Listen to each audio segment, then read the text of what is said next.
to life outside the Legion. Don't make that decision before you have to. Yes, sir. Abandoning the tent, Marcus blinked against the bright morning sun, vision clearing to find Felix standing outside. His second-in-command was in deep conversation with the 37th's primus, Agrippa, although both straightened at the sight of him. "Hostis requests your presence, sir," Felix said, unease clearly visible on his face. "Immediately." Trepidation bit at Marcus's insides, but he nodded, striding through the camp with the two following at his heels. To his right, the fortress city of Hydrilla rose in the distance. The high walls were patrolled by Bardanese warriors, their catapults ready to be deployed at the slightest sign of aggression, their vats of tar never without fire beneath them. For months, they'd been laying siege to this last holdout of rebels, but it couldn't last much longer. Not with the smell of snow in the air. The winters in Bardeen were notoriously vicious. The legions would have to retreat to the coast, which meant another year would pass with Bardeen still unbroken, still defiant against the Empire. Marcus suspected that was what this conversation would be about. Command was a large tent at the center of the camp, surrounded by a perimeter of guards whose attention was not outward, as it should have been, but rather inward. Angry shouts and the sound of smashing furniture spoke to the reason why. "Oh, this is going to be delightful," Agrippa said.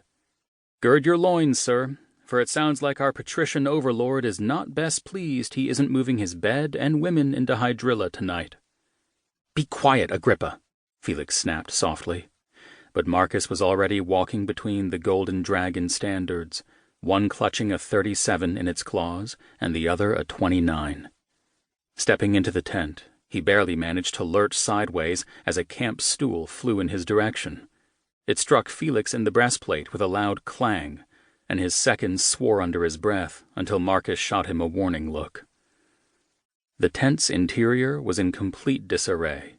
Tables overturned and stools smashed into pieces, fragments of glassware and bottles everywhere, wine soaking into the expensive carpets.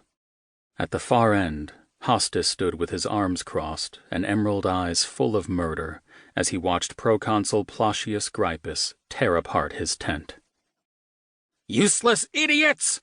the proconsul shrieked. "Fools!"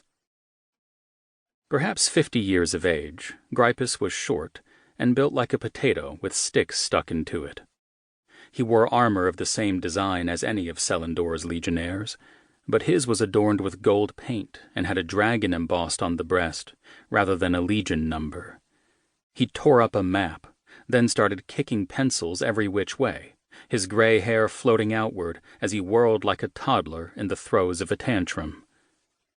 "You promised me results!"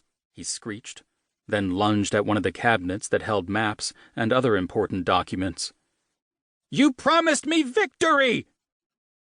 Catching hold of the cabinet, he tried to tip it over, his skinny arms straining with no results.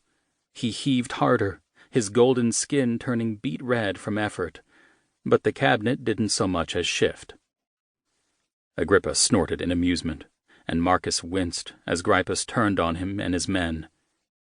"You think this is funny?" he snarled, pointing a finger at them. "You think me a source of comedy?"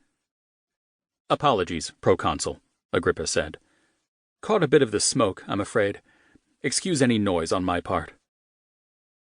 Grypus's gray eyes stared, unblinking, as he tried to determine whether Agrippa was mocking him.